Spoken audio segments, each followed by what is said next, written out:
राधे राधे। अगर मैं ठीक से ऑडिबल विजिबल हूँ तो कोई कंफर्म करे प्लीज।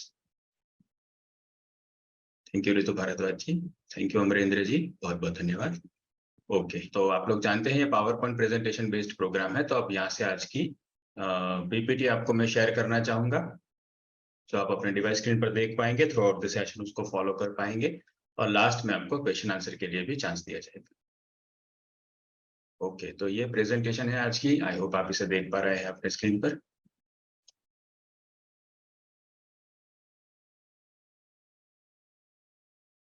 तो ये जो सत्र है ये जेके योग इंडिया की विशेष प्रस्तुति है। पूज्य स्वामी जी की जो जीव कल्याण की भारत की विंग है उसे हम जेके योग इंडिया कहते हैं। इसके पीछे एक पूरी कुशल टीम लगी है, योग्य टीम लगी है, जो प्रत्येक सप्ताह इस सत्र को संभव बनाती है और प्रतिदिन के ऐसे अनेकों सत्रों को संभव बनाती है। तो संपूर्ण कुशल जेके योग इंडिया की टीम का मैं हृदयपूर्वक आभारी हूँ कि उनके अथक प्रयास से आज हमें ये सुअवसर मिला है कि हम इस ज्ञान गंगा में अवगाहन कर सकते हैं। और यहाँ पर हम जो कुछ भी सीखेंगे ये जगत गुरु श्री कृपालु जी महाराज के ही तत्व ज्ञान के ऊपर आधारित होगा। श्री महाराज जी इस युग के 5वें मूल जगत गुरु हैं। इनसे पहले केवल 4 ही अवतरित पर्सनालिटीज को जगत गुरु के रूप में स्वीकृत किया गया था और श्री महाराज जी को जगत गुरु तम के रूप में स्वीकृत किया गया है, अर्थात सर्वश्रेष्ठ जगत गुरु। और उन्हीं के द्वारा इंटरनेशनल प्रचारक बनाए गए हैं हमारे स्वामी जी, स्वामी मुकुंदानंद जी, जिनकी आध्यात्मिक प्रेरणा से ये सारे सत्र चल रहे हैं, आप लोग जानते ही हैं। और उपनिषद सरिता के इस 9 उपनिषदों के प्रवाह में हम आज 9वां उपनिषद, अंतिम उपनिषद शुरू करने जा रहे हैं, जो कि है श्वेताश्वतर उपनिषद। राइट, तो सारे उपनिषद में जब हमने शुरू किया था तब पता नहीं था कि ये मुकाम तक हम आएंगे या नहीं आएंगे, हरि गुरु की तो कृपा थी ही, लेकिन फिर भी बहुत सारे परिणाम हो जाते हैं, परिबल आते हैं। लेकिन आज देखिए 9 उपनिषदों का प्रवाह है, 9 उपनिषदों का प्रवाह है, बोलते बोलते हम 9वें उपनिषद में ही आ गए। राइट, तो ये आज का प्रथम सत्र है। सेशन होगा आज का 9.1-71, अर्थात 9वें उपनिषद का ये प्रथम सत्र है। संपूर्ण उपनिषद सरिता का ये 71वां सत्र है। राइट, तो जो लोग 60 सत्रों से भी अधिक आए हैं उन्हें पता ही होगा कि हमारे उपनिषदों में क्या ही ज्ञान निधि है जिसको हम पार नहीं पा सकते। राइट, ठीक, तो ये श्वेताश्वतर उपनिषद भी बहुत ही रोचक है। और अगर मान लो किसी ने अभी अभी ज्वाइन किया है कुछ सप्ताहों से और वो कहे कि हमारे तो 8 उपनिषद मिस हो गए, तो डरने वाली कोई बात नहीं है, कुछ मिस नहीं हुआ। ये उपनिषद में बहुत कुछ तत्व ज्ञान आ जाता है। ये उपनिषद बहुत वृहद है, हम देखेंगे आज कि इसका कितना सारा कंटेंट है और ऑलमोस्ट सारा कुछ इसमें आ ही जाता है। लेकिन फिर भी इस प्रत्येक उपनिषद की अपनी कुछ विशेषताएं होती है जो दूसरे उपनिषद में नहीं ही होती, लेकिन फिर भी जो मूल सिद्धांत है वो सारे इसमें आ जाते हैं। और ये समझना भी कंपैरेटिवली थोड़ा सरल है। तैत्तिरीय उपनिषद और ऐतरेय उपनिषद बहुत ही लास्ट 2 उपनिषद बहुत ही क्लिष्ट थे, ये कंपैरेटिवली थोड़ा सरल है। ठीक, तो आप लोगों को घबराना नहीं है, बस यही उपनिषद इतना वृहद है कि ये भी अभी 4 महीने तो 4-5 महीने तक चलेगा शायद। राइट, तो आप लोगों के पास अभी काफी समय है इस पर तत्व ज्ञान पर मनन चिंतन करने का। तो आप लोग बस ये उपनिषद में भी नियमित रहेंगे, जो लोग अभी अभी जुड़े हैं तो भी बहुत कुछ आप यहाँ से प्राप्त करके जाएंगे, ऐसा मेरा विश्वास है, गुरुवाणी पर इतना विश्वास है। ठीक, ओके, तो उपनिषद जो होते हैं ये दिव्य होते हैं, इसलिए हमें केवल उनकी चर्चा भी करनी हो हमारी माइक बुद्धियों से तो भी हमें हमारे मन बुद्धि को समाहित और समर्पित करना पड़ता है। इसीलिए हम प्रार्थना स्तुति से इसकी शुरुआत करेंगे। आज की प्रार्थना स्तुति कुछ इस प्रकार है, आप लोग चाहो तो साथ में गा सकते हैं अथवा केवल अर्थ पढ़ सकते हैं।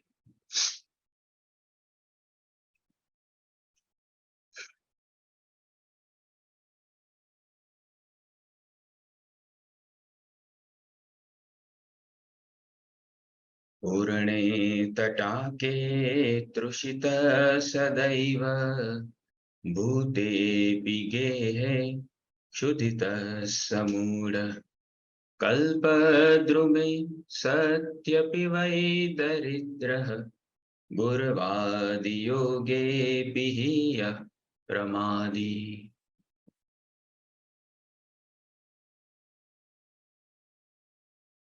श्रीकृष्ण रुक्मिणी कान्तो गोपीजन मनोहर संसार सागरे मग्नं मामोद्धार जगद्गुरो।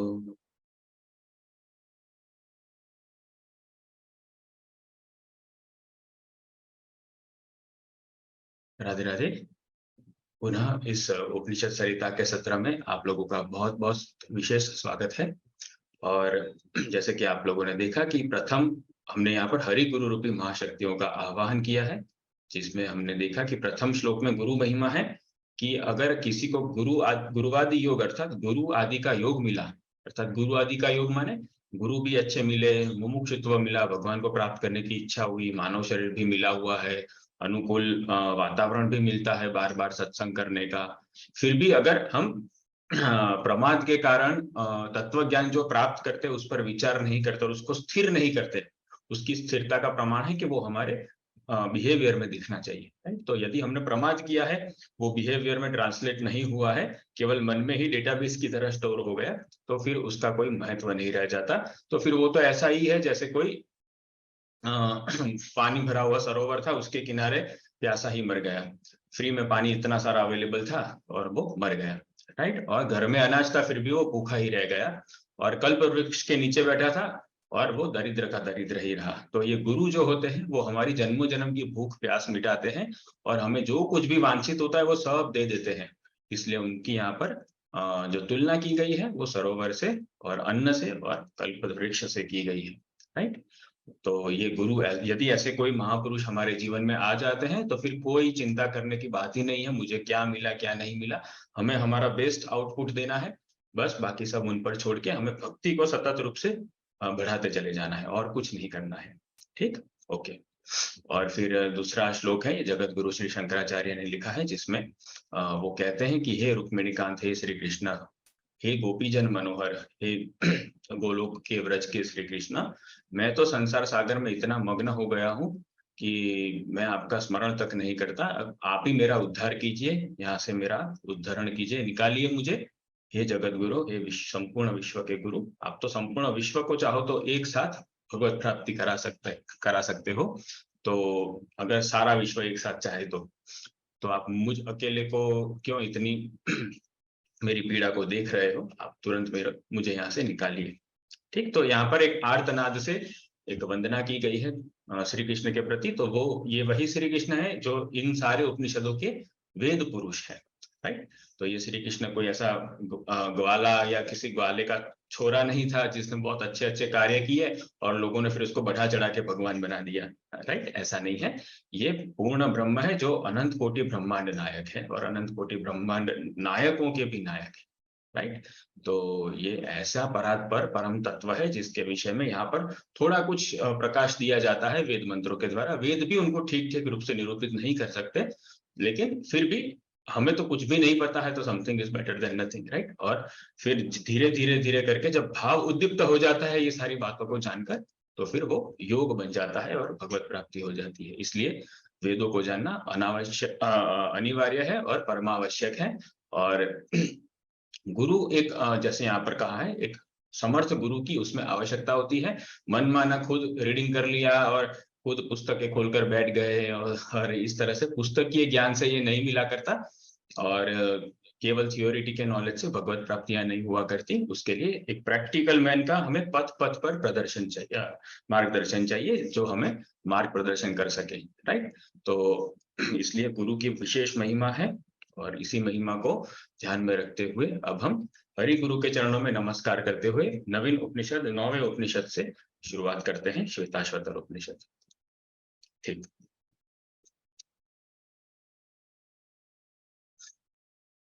तो एक हमारी परंपरा है कि हम सबसे पहले पूरे उपनिषद का विहंग अवलोकन कर लेते हैं, राइट, कि एक बर्ड आई व्यू से देख लेते हैं कि भाई सारा कुछ क्या तामझाम है, इसके अंदर क्या क्या कहना चाहते हैं ये सब, ओके। जैसे एक पक्षी होता है ना, उसको शिकार ढूंढना होता है तो पहले वो पूरे एरिया को हाइट के ऊपर से उड़ के देख लेता है, फिर उसको लगता है कि अच्छा ये तो पर्वत है, ये तो बंजर जमीन है, ये तो समुद्र है, यहाँ पर तो मेरा कुछ नहीं मिलेगा, तो जहां पर उसको बहुत हलचल दिखती है वहां पर फिर वो अटैक करता है, राइट। तो ये उसे विहंग अवलोकन कहते हैं, एक पक्षी की तरह अवलोकन करना, सारा कुछ एरिया देख लेना, फिर डिटेल में उसको देखना, थोड़ा नीचे उतर के उसको एक एक मंत्र को हम डिटेल में देखेंगे, फिर उसमें से हम आइडेंटिफाई करेंगे कि कौन से मंत्र का कौन सा जो आदेश है वो हमारे लिए वर्तमान जीवन में बहुत ही उपयुक्त है, कौन सा आदेश है जो हमें भविष्य में याद रखना है, इत्यादि। यही सब तो हम करते हैं उपनिषदों में, राइट।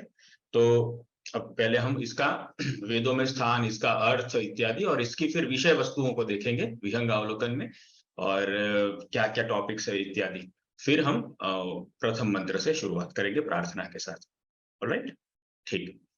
तो वेदों में इसका जो स्थान है ये कृष्ण यजुर्वेद में है।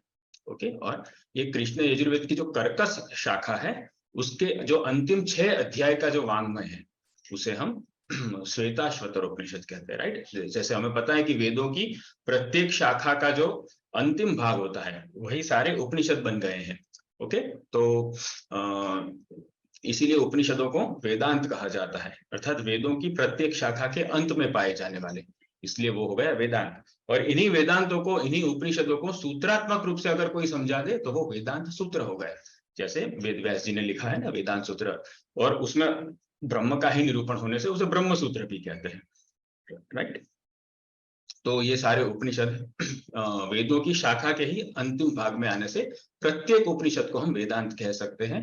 लेकिन वेदांत सूत्र अलग है, वो जो केवल वेद व्यास जी ने जो ब्रह्म सूत्र बनाए हैं उसी को हम वेदांत सूत्र कहेंगे।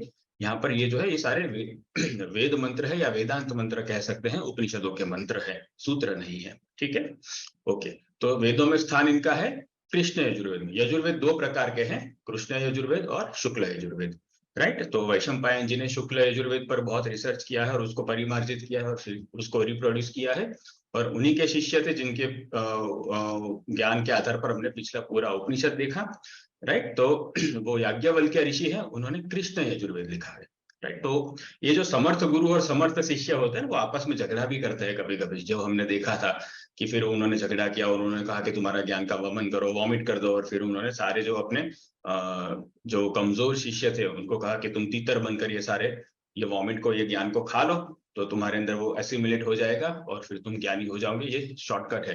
क्योंकि ये जो मेरा शिष्य है, इनटू द ब्रैकेट ऐसा था कि ये तो मेरा शिष्य है, एक महापुरुष है, तो हम नाटक कर रहे हैं, राइट। तो उन्होंने, वैशंपायन जी ने शुक्ल यजुर्वेद लिखा। अब शुक्ल और कृष्ण क्यों होता है? क्योंकि शुक्ल का अर्थ होता है बहुत ही सुव्यवस्थित, शुक्ल का अर्थ होता है स्वच्छ या सफेद, राइट। तो ये बहुत ही सुनियोजित और स्वच्छ है। तब इनको झगड़ा करना था, निमित्त बनाना था, तो उन्होंने गलतियां निकलना शुरू किया। ये याज्ञवल्क्य जी ने कि गुरुजी, वैशंपायन जी, आपने तो इसमें ये मंत्र यहाँ के बजाय अगर हम यहाँ रख दे और इसमें इतना थोड़ा और ऐड कर दे तो, और इसको इस तरह से रखे तो, और ये शाखा को पीछे करके इसको आगे कर दे इत्यादि, ये सब करे तो फिर उन्होंने कहा कि तो तू एक काम कर, तू अपना ही अलग से कृष्ण यजुर्वेद लिख, मेरे यजुर्वेद में तू अपना सिर मत घुसा। ऐसा करके फिर उनमें झगड़ा हो गया और वो सब बातें हुई, राइट। तो ये कोई ऐसा नहीं था कि भाई देखो इतनी ऊंची अवस्था पर जाकर भी ये लोग झगड़ा करते हैं, ऐसा नहीं है, ये हमारे ही कल्याण के लिए नाटक करते हैं।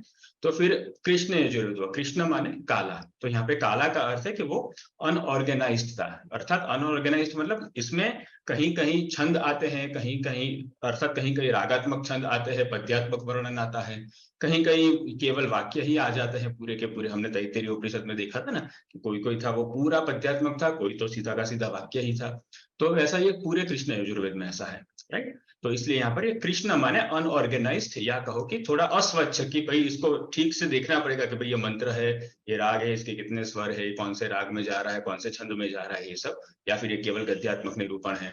तो जहां पर इतना ध्यान से देखना पड़ता है उसे कृष्ण यजुर्वेद कहते हैं, कृष्ण स्वभाव कहते हैं, राइट। अर्थात अटपटा, जैसे श्री कृष्ण है ना अटपटे, वैसे ये कृष्ण यजुर्वेद है, ये अटपटा यजुर्वेद है। ओके, लेकिन इसको श्री कृष्ण के साथ कोई लेना देना नहीं है। ये कृष्ण शब्द यहाँ पर अनऑर्गेनाइज्ड या अस्पष्टता का सूचक है, और वो भी as compared to Shukla Yajurveda. Okay, तो ये बस एक गुरु शिष्य का ही अपना एक जुगाड़ था जो इन्होंने खेला है बाकी के लोगों के साथ, उनको ज्ञान इस तरह से विस्तारित करने के लिए। ठीक, तो हमें ज्यादा बुद्धि नहीं लगानी, सब महापुरुषों के दादा होते हैं, तो हम तो क्या ही जाने, ठीक है। ओके, तो कृष्ण यजुर्वेद हुआ, उसमें कर्कश शाखा हो गई एक, और उसके अंतिम 6 अध्यायों के वाङ्मय को कहा गया ये श्वेताश्वतर उपनिषद। ठीक, ओके। तो ये उपनिषद के अंत में, एंड में हम देखेंगे कि एक ऋषि हुए श्वेताश्वतर करके, जिनके माध्यम से या जिनके शिष्य गणों में जो संवाद उत्पन्न हुआ, वो संवाद के माध्यम से प्लस भगवत कृपा से हमें ये उपनिषद का ज्ञान प्राप्त हुआ।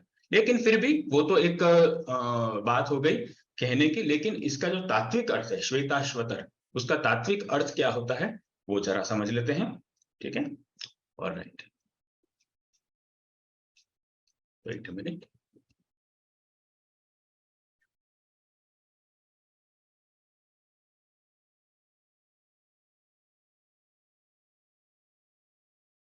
ओके, हाँ, तो इसका जो तात्विक अर्थ है, श्वेताश्वतर क्यों कहा गया?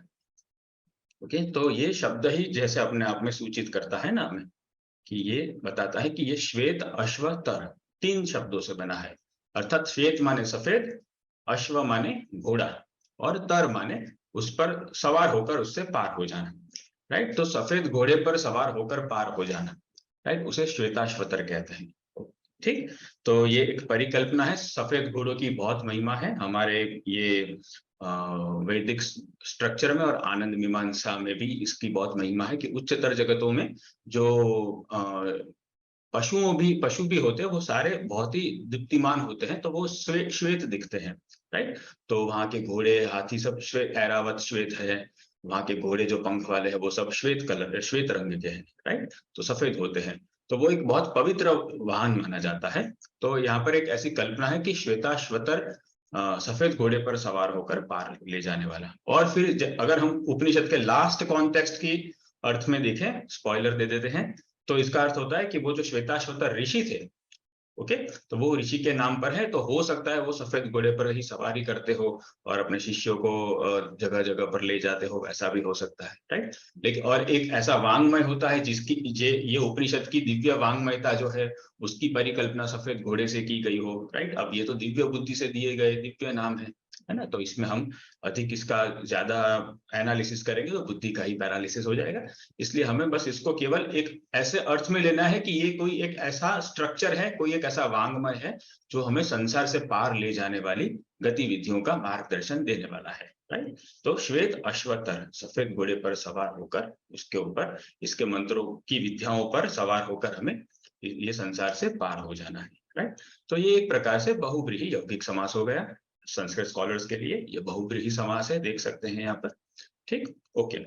तो अब इसकी संरचना कैसी है, जैसे कि आगे भी कहा, चूंकि ये कृष्ण यजुर्वेद में है इसलिए अधिकांश तो ये छंदात्मक पद्य ही है यहाँ पर, लेकिन कहीं कहीं ऐसा होता है कि सीधे सीधे सेंटेंस आ जाएंगे, तो वो कहीं कहीं पाठात्मक भी है और वो गद्य से निरूपित किया गया है, ठीक है। तो कहीं कहीं छंदात्मक निरूपण है, कहीं कहीं पाठात्मक निरूपण है, या गद्यात्मक निरूपण है, या कहो कि वाक्यात्मक वहां पर संरचनाएं हैं, ठीक है, ओके।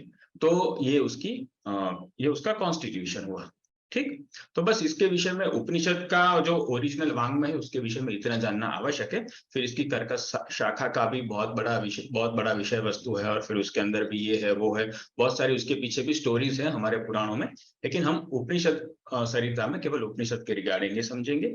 तो ये इसमें इतना जान लेना इनफ है हमारे सत्र के लिए। और जैसे कि ऊपर कहा है कि ये 6 अध्यायों का वांग्मय है, तो प्रत्येक अध्याय की अब हम विषय वस्तु देख लेते हैं। ये हम क्यों देखेंगे, क्योंकि सीधा सीधा उपनिषद शुरू कर देंगे तो पता नहीं चलेगा कि भाई ये हो क्या रहा है, हम क्या पढ़ रहे हैं। फोर्सफुली अगर कोई पढ़ा रहा हो ऐसा लगेगा, राइट। इसलिए हमें ये समझना है कि एग्जैक्टली ये इसकी विषय वस्तु क्या है, कौन सा कॉन्टेक्स्ट है, क्या सब्जेक्ट है जो हमारी पर्सनल लाइफ में हमें लागू हो सकते हैं या नहीं, अगर हाँ तो कैसे। कोई कहीं पर हम देखेंगे यार ये तो मेरे ही मन का प्रश्न था, अच्छा ये इस उपनिषद में आता है इसका समाधान, ठीक है। तो इस तरह से हमारे अंदर एक उत्साह और एक एंटिसिपेशन बना रहता है कि हाँ भाई, एक आतुरता बनी रहती है कि अभी वो वाला विषय वस्तु आएगा, अब वो विषय वस्तु आएगा, अब उसकी डिटेल मिलेगी, अब उसकी डिटेल मिलेगी, राइट। तो इसलिए हमें जो कोई बड़ा जो कठिन क्लिष्ट विषय होता है उसको पहले ठीक रूप से देख लेना चाहिए। इसलिए हम यहाँ पर सारी विषय वस्तुओं को देखेंगे। तो प्रथम अध्याय में शुरुआत होगी जगत कारण एवं जीवन हेतु पर विचार से। ये जगत का उत्पत्ति कारण क्या है, ये जीवन का क्या हेतु है, इत्यादि, ठीक। और फिर उसमें काल, स्वभाव, प्रारब्ध और बहुत सारी विषय वस्तुओं पर विचार किया जाएगा कि क्या संसार आकस्मिक रूप से बना है, क्या ये संसार जीवात्माओं की ही कलेक्टिव कॉन्शियसनेस से चलायमान हो रहा है, जिसको हम जीवों का सामूहिक ज्ञान कह सकते हैं, राइट। तो क्या ये सब इसके कारण है, क्या समय के कारण ऐसा हो रहा है, क्या ये स्वभाव के परवशता के कारण ऐसा हो रहा है। तो ये ऐसे बहुत सारे फैक्टर्स पर विचार किया जाएगा जो कि नास्तिकों का प्रमुख विषय होता है भगवान की सत्ता का अस्वीकार करने का, राइट। तो यहाँ पर ये सबको उत्पत्ति के कारण के रूप में विचार किया जाएगा, और फिर हम देखेंगे कि भाई ये सारे क्यों, या हो सकते हैं तो क्यों, या नहीं हो सकते तो क्यों नहीं हो सकते। ठीक है, तो इस प्रकार से हम इस विषय वस्तु को देखेंगे। ठीक, ओके। फिर ध्यान योग से जगत के आदि कारण परमेश्वर को जानना। ये उपनिषद जो है इसमें ध्यान योग की बड़ी ही महिमा आती है। ध्यान योग कहो या एक प्रकार से रूप ध्यान ही कह लो आप, हम आगे भी देखेंगे कि इसमें मोर और लेस डायरेक्टली या इनडायरेक्टली ऐसा ही कहा गया है कि भगवान का ध्यान करना है, राइट। तो ध्यान योग से जगत का जो आदि कारण परमेश्वर है उसको जानना, उसके विषय में ये पूरा एक कॉन्टेक्स्ट है जिसका आज हम उद्घाटन करेंगे। कुछ एक मंत्रों को आज देखने वाले हैं। फिर ये जो संपूर्ण विश्व है, ब्रह्मांड कॉस्मोस जो है, उसका चक्र के रूप में, नदियों के रूप में एक उसकी परिकल्पना की गई है, बहुत सुंदर है। और उसमें ये परिकल्पना में तमाम प्रकार के पंचकों का और अष्टकों का निरूपण किया गया है, राइट। तो ये पंचक होते हैं वेद, ये वैदिक प्रणाली में किसी भी वस्तु को समझना होता है तो उसको चतुष्टय में, पंचक में, अष्टक में इस तरह से विभाजित कर देते हैं ताकि हमारे मन को उसको ग्रास्प करना, उसको ग्रहण करना आसान हो जाए, राइट। तो इसलिए यहाँ पर भी कुछ एक प्रकार के पंचक और अष्टक की रचना या उसका निरूपण हमें प्राप्त होगा। जैसे ये पंच महाभूत है तो उसे हम सृष्टि का पंचक कह सकते हैं, सृष्टि सामग्री का वो पंचक है। फिर श्री कृष्ण ने भगवत गीता में 7वें अध्याय में जो कहा है कि अष्टधा प्रकृति है, तो वो प्रकृति को समझने के लिए प्रकृति का एक अष्टक बनाया गया है। फिर हमारी जो इंटरनल मैकेनिज्म है, हमारे मैं तत्व का जो संसार में प्रकटीकरण है, उसको समझने के लिए उसको चतुष्टय में विभाजित किया गया है, जिसको हम अंतःकरण चतुष्टय कहते हैं। ये वास्तव में मैं ही है कि ये मैं अलग अलग रूप से बरत रहा है, वर्तमान हो रहा है, इसलिए उसे मैं का एक चतुष्टय कहते हैं, अंतःकरण चतुष्टय, मन बुद्धि चित्त अहंकार इत्यादि, राइट। तो इस प्रकार से किसी भी वस्तु का वर्गीकरण अष्टक में, पंचक में, इस तरह से षटकों में, कभी कहीं कहीं षटक में किया जाता है, तो ये सब होता है, ठीक। तो इसमें ऐसे पंचक और अष्टक हमें मिलेंगे, राइट, ठीक। फिर ब्रह्म का आत्मा और जगत से पृथक होने का प्रतिपादन, इस उपनिषद में ये बहुत विशेष रूप से जोर दिया गया है कि ये जो परात्पर पर ब्रह्म भगवान है वो जीवात्मा से, आत्मा से भी अलग है, जीव से तो अलग है ही है, लेकिन आत्मा से भी अलग है और संसार से भी अलग है, राइट। तो अर्थात हमारी आत्मा के ऊपर जो ये जीवत्व है माइकता का, कि मैं भोगी हूँ, राइट। तो वो जो जीवत्व है, आत्मा का जो जीवत्व, जिसे जीवात्मा कहते हैं, आत्मा का सॉफ्टवेयर जिसके कारण वो संसार में रत हो रहा है, तो वो जो आत्मा का सॉफ्टवेयर है उसे जीव कहते हैं। तो वो जीवात्मा, वो आत्मा बिना जीवत्व के रह नहीं सकता, इसलिए उसको जीवात्मा ही कहते हैं। तो वो उससे तो पृथक है ही है भगवान, लेकिन जगत से भी पृथक है। तो ये दोनों से अलग होने की यहाँ पर बात कही जाती है, ठीक। फिर इसमें कहा जाएगा कि ये जो माया है वो अज्ञ है और जीवात्मा है उसमें थोड़ी थोड़ी ज्ञान का प्रकाश आ रहा है, तो वो अल्पज्ञ है। ज्ञ तो है लेकिन वो अल्पज्ञता है उसकी, बहुत विभुज्ञ नहीं है, अल्पज्ञ है, राइट। और लेकिन जो सर्वज्ञ है या विभुज्ञ है वो पर ब्रह्म परमात्मा ही है, और वो शासक के रूप में है। बस वो अपने आप में परमात्मा है, पर ब्रह्म है, कहीं बैठे हैं और अपनी सर्वज्ञता का भोग कर रहे हैं, ऐसा नहीं है। वो ईच एंड एवरी पार्टिकल में भी है और ईच एंड एवरी सोल में भी है, एक एक कण में भी है और एक एक जीव में भी है। जैसे सभी धर्म ग्रंथों में कहा गया है ना कि भगवान हमारे भीतर ही निवास करते हैं, और सभी धर्म ग्रंथों में ये भी कहा गया है कि भगवान संपूर्ण संसार में सर्वव्यापक है। मेजर सारे धर्म ग्रंथों में ऐसा कहा गया है, राइट। जैसे बाइबल में कहा है कि God is omni present, God is all pervaded, भगवान सब जगह व्यापक है, सब जगह विद्यमान है। कुरान में भी कहा गया है वो खुदावंद ताला परवरदिगार कायनात के जर्रे जर्रे में हाजिर नाजिर है, राइट। अर्थात वो संसार के कण कण में विद्यमान है। तो हर जगह कहा गया है कि वो जो परात्पर शक्ति है, अगर वो सर्वव्यापक नहीं होगी, किसी एक रीजन में नहीं होगी, तो वहां का जो एटॉमिक स्ट्रक्चर है वही किसके बेसिस पर टिका हुआ है, राइट। तो दैट मीन्स कि जहां जहां पर भी हमें प्रकटीकरण दिखता है, वहां वहां तो भगवान है ही, प्लस जो अव्यक्त संसार है उसमें भी वो व्याप्त है, क्योंकि अंडरलाइंग जो बेस है वो अव्यक्तता का है, उसी के ऊपर ये सारी वर्चुअल रियलिटी व्यक्त हो रही है, ठीक, ओके। तो ये सारी बातों को हम डिटेल में देखेंगे, लेकिन यहाँ पर ये इसका विचार किया जाएगा और उसको हमें समझाया जाएगा वेदों की ऋचाओं के ऊपर। तो ये पहला अध्याय का ये कंटेंट है, यही बहुत पावरफुल कंटेंट है।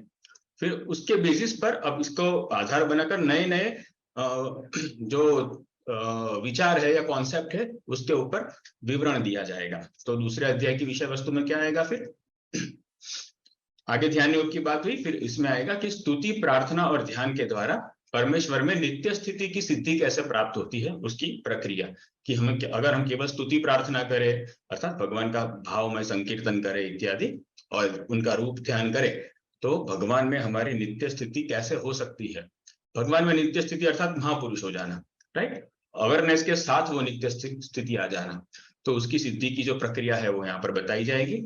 फिर सिद्ध महापुरुष होने से पूर्व मन के शुद्ध होने और जीव के शरणागत होने की अनिवार्यता, ये भी इसका बहुत ही एक एम्फोसाइज्ड सब्जेक्ट है कि इसमें भारपूर्वक कहा गया है कि अंतःकरण को, मन को शुद्ध करना ही होगा और जीव को शरणागत होना पड़ेगा, सर्व समर्पण करना पड़ेगा। सिद्ध महापुरुष तो ही वो बन सकता है, राइट। फिर योग की जो सिद्धियां उत्पन्न होती है उस पर भी यहाँ इसमें विचार किया गया है थोड़ा थोड़ा। तो योग द्वारा निष्पन्न तथा पंच महाभूतों से संलग्न जो भी सिद्धियां हैं उसका विवरण किया जाएगा, भूत सिद्धि जिसे कहते हैं, ठीक, ओके।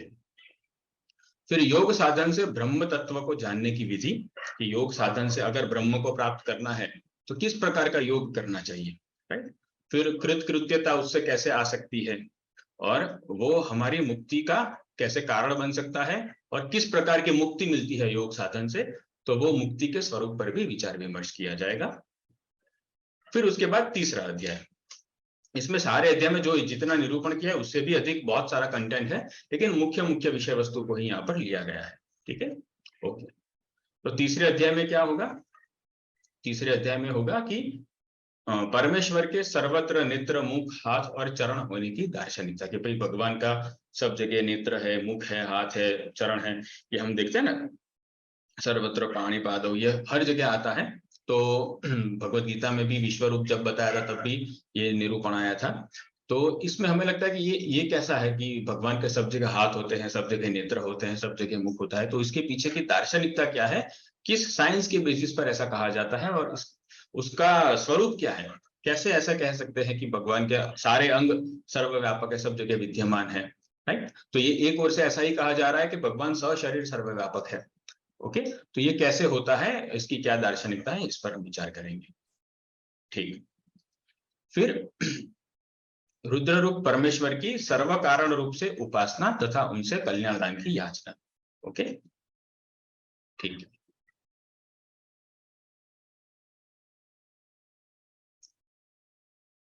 राइट, वेटिंग रूम में कोई था, मैंने उनको अलाउ कर दिया है।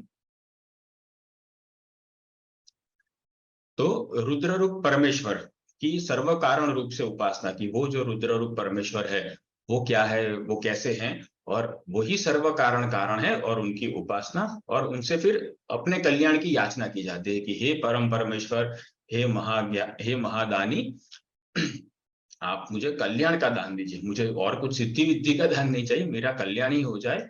तो ऐसा मुझे मेरे सारे जो क्लेश है, कली आण अर्थात सारे जो क्लेश है वो समाप्त हो जाए, वैसा दान दीजिए मुझे, ठीक है, ओके। फिर कहा गया है कि परब्रह्म का जो विरोधी धर्मों के अधिष्ठान के रूप में सहजता से वो रहते हैं ना, कि वो अपने आप में पारस्परिक विरोधी गुणों, धर्मों के या विरोधी गुणों के अधिष्ठान है, एक ही साथ वो अचल रूप से भी संसार में विद्यमान है और सर्वव्यापक गतिमान संसार में वो गति के रूप में भी विद्यमान है। ऐसे अनेकों प्रकार के विरोधाभास को हम देखेंगे।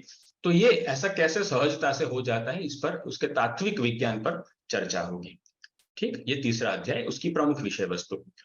उसके बाद आएगा चौथा अध्याय, उसमें हम क्या देखेंगे कि जो ये अव्यक्त और व्यक्त प्रकृति है उसके ऊपर परब्रह्म के स्वामित्व का प्रतिपादन, ठीक है। तो ये एक प्रकृति जो है इसके विषय में, क्षर अक्षर प्रकृति के विषय में यहाँ पर चर्चा होगी, और वो उनके स्वामी के रूप में परब्रह्म भगवान ही है, वैसा यहाँ पर निरूपण किया जाएगा, राइट, ठीक। फिर ये समस्त माइक जगत है, जो भगवान के दिव्य जगत है, दिव्य धाम है, और भगवान के पार्षदों सहित वो संसार के और ये संसार के जितने भी जीव है वो सब के सब परमेश्वर में, परब्रह्म में ही निवास करते हैं। तो इसका भी निरूपण किया गया है इसमें। अर्थात कहने का तात्पर्य यह है यहाँ पर कि भगवान जो है वो सारे जीवों का, संपूर्ण संसार का, माइक संसार का भी और संपूर्ण दिव्य संसार के भी वही एकमात्र आधार है। ऐसा नहीं कि भाई माया के भगवान अलग है, योग माया के भगवान अलग है, राइट, ऐसा नहीं है। ठीक, जैसे इंद्रलोक के अधिपति अलग होते हैं, ब्रह्मलोक के अधिपति अलग होते हैं। इंद्रलोक में जाओ तो इंद्रलोक देवराज की स्तुतियां होती है, प्रजापति लोक में प्रजापति की स्तुतियां होती है, ब्रह्मलोक में ब्रह्मा जी की स्तुति होती है।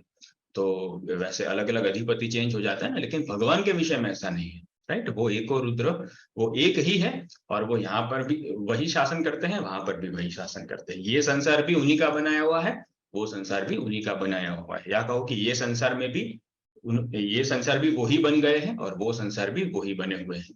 ठीक, ओके।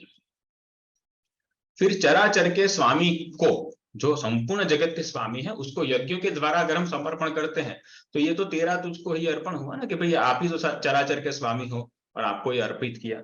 तो फिर ऐसा करने पर जिसका है वो, ये तो भगवान का ही है, फिर भी भगवान को समर्पित करने पर हमें क्यों लाभ मिलता है, इस पर विचार किया गया कि इसका क्या कारण है कि हमें लाभ मिलता है और उसका क्या विज्ञान है इसके पीछे। ये भी समझने वाली बात है। तो इसमें बहुत डीप पैरासाइकोलॉजिकल साइंसेस की हम चर्चा करेंगे। ठीक, ओके। उसके बाद है अध्याय 5, उसकी विषय वस्तु आएगी, जिसमें हम पाएंगे कि विद्या और अविद्या की परिभाषा।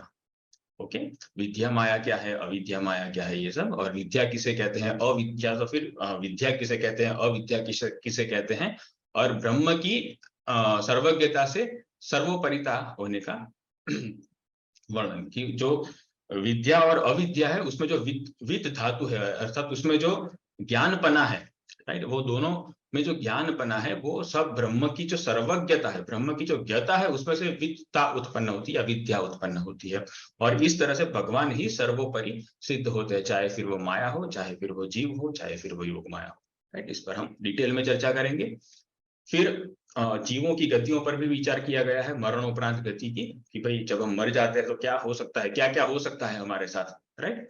तो जीवात्मा का देवयान तथा पितृयान से जन्म मृत्यु के चक्र में भटकना, और 3 प्रकार की उसकी गतियों का निरूपण है, राइट। तो ये देवयान पितृयान कोई ऐसा स्पेस शटल नहीं है, ये मार्ग का नाम है। देवयान एक मार्ग का नाम है और पितृयान एक दूसरे मार्ग का नाम है, राइट। ये क्या है, ये हमने इसमें कठोपनिषद में तो देखा था डिटेल में, लेकिन हम इसमें भी थोड़ा और कॉन्टेक्सचुअल पॉइंट ऑफ व्यू से देख लेंगे।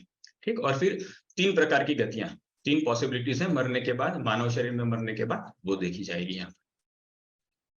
फिर इसमें तमाम प्रकार की जो भिन्न भिन्न योनियां हैं, उसमें कैसे जीवन यापन होता है जीव का। ऊपर तो कहा ना कि अलग अलग प्रकार की योनियों में तमाम प्रकार की गतियां मिल सकती हैं। फिर उसकी गतियों पर के विस्तार पर विचार किया गया है कि अलग अलग योनि में जो जीव होते हैं उनके संकल्प भी अलग अलग होते हैं, उनके स्पर्श अर्थात उनके इंद्रियों के अनुभव भी अलग अलग होते हैं, उनकी दृष्टि अर्थात उनके जो परसेप्शन है वो अलग अलग होते हैं, उनका मोह अलग अलग होता है, राइट। जो कुत्ता होता है वो कुत्ती में ही आसक्त होता है, वो गधी में आसक्त नहीं होता है, उसका मोह अलग है, उसका परसेप्शन अलग है, उसकी दृष्टि अलग है, क्योंकि उसके अपने संकल्प अलग है, राइट।